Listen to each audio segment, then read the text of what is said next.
Put God first. Put God first in everything you do. Everything that you think you see in me, everything that I've accomplished, everything that you think I have, and I have a few things, everything that I have is by the grace of God. Understand that. It's a gift. 40 years ago, March 27th, 1975, it was 40 years ago, I was flunking out of college. I had a 1.7 grade point average. I was sitting in my mother's beauty parlor, and I'm looking in the mirror, and I see behind me this woman under the dryer, and every time I looked up, she was looking at me, just looking me in the eye. And I didn't know who she was, and I said, she said, somebody give me a pen, give me a pencil, I have a prophecy. March 27, 1975, she said, boy, you are gonna travel the world and speak to millions of people. Now mind you, I was flunked out of college. I'm thinking about joining the army. I didn't know what I was gonna do, and she's telling me I'm gonna travel the world and speak to millions of people. Well, I have traveled the world, and I have spoke to millions of people.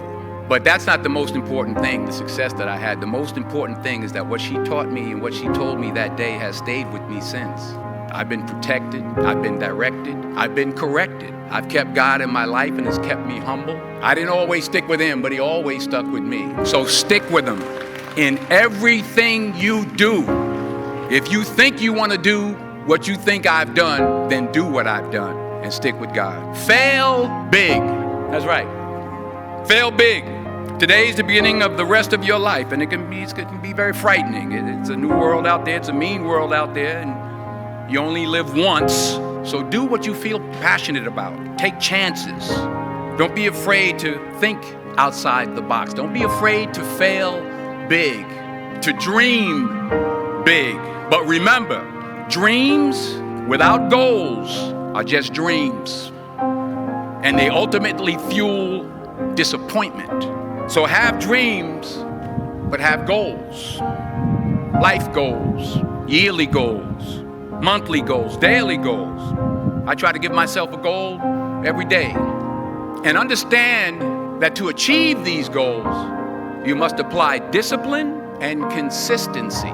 In order to achieve your goals, you must apply discipline, which you have already done, and consistency every day, not just on Tuesday and miss a few days. You have to work at it every day. You have to plan every day. You've heard the saying, we don't plan to fail, we fail to plan. Hard work works. Working really hard is what successful people do. Remember, just because you're doing a lot more doesn't mean you're getting a lot more done. Remember that. Just because you're doing a lot more doesn't mean you're getting a lot more done. Don't confuse movement with progress. You'll never see a U-Haul behind a hearse. I'll say it again. You'll never see a U-Haul behind a hearse. I don't care how much money you make, you can't take it with you. You can't take it with you. And it's not how much you have, it's what you do with what you have. We all have different talents. Some of you will be doctors, some lawyers, some scientists, some educators, some nurses, some preachers. The most selfish thing you can do in this world is help someone else. Why is it selfish? Because the gratification, the goodness that comes to you, the good feeling that I get from helping others, nothing's better than that. Not jewelry, not big house I have, not the car. It's the joy. That's where the joy is, in helping others. That's where the success is, in helping others. Finally, I pray that you put your slippers way under the bed tonight, so that when you wake up in the morning, you have to get on your knees to reach them. And while you're down there, say thank you for grace. Thank you for mercy. Thank you for understanding. Thank you for wisdom. Thank you for parents.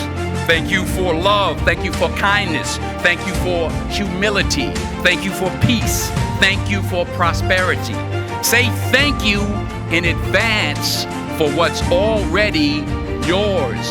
True desire in the heart for anything good is God's proof to you, sent beforehand to indicate that it's yours already. I'll say it again.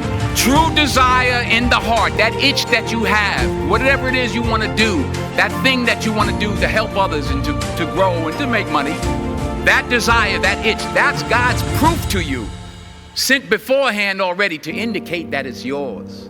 And anything you want good, you can have. So claim it. Work hard to get it. When you get it, reach back. Pull someone else up. Each one, teach one. Don't just aspire to make a living. Aspire to make a difference. I found that nothing in life is worthwhile unless you take risks. Nothing. Nelson Mandela said, "There is no passion to be found playing small and settling for a life that's less than the one you're capable of living." I'm sure people have told you to make sure you have something to fall back on, but I never understood that concept, having something to fall back on. If I'm going to fall, I don't want to fall back on anything except my faith. I want to fall forward. I figure at least this way I'll see what I'm going to hit. Fall forward. This is what I mean. Reggie Jackson struck out 2,600 times in his career, the most in the history of baseball. But you don't hear about the strikeouts. People remember the home runs. Fall forward.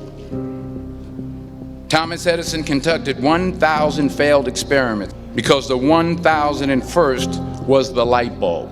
Fall forward.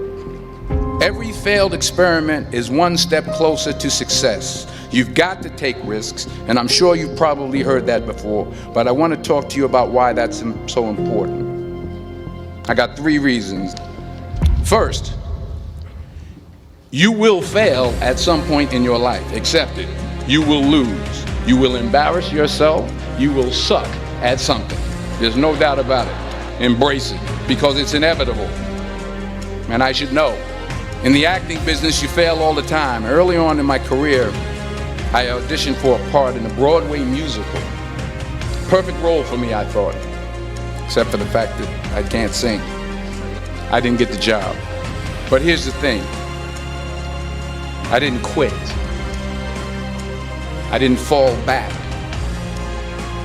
I walked out of there to prepare for the next audition, and the next audition, and the next audition. I prayed. I prayed, and I prayed. But I continued to fail, and fail, and fail. But it didn't matter, because you know what? There's an old saying, you hang around the barbershop long enough, sooner or later you're going to get a haircut. So you will catch a break, and I did catch a break. If you don't fail, you're not even trying. To get something you never had, you have to do something you never did. Imagine you're on your deathbed, and standing around your deathbed are the ghosts representing your unfulfilled potential. The ghost of the ideas you never acted on. The ghost of the talents you didn't use. And they're standing around your bed, angry, disappointed, and upset. They say, we came to you because you could have brought us to life, they say. And now we have to go to the grave together. So I ask you today, how many ghosts are going to be around your bed when your time comes?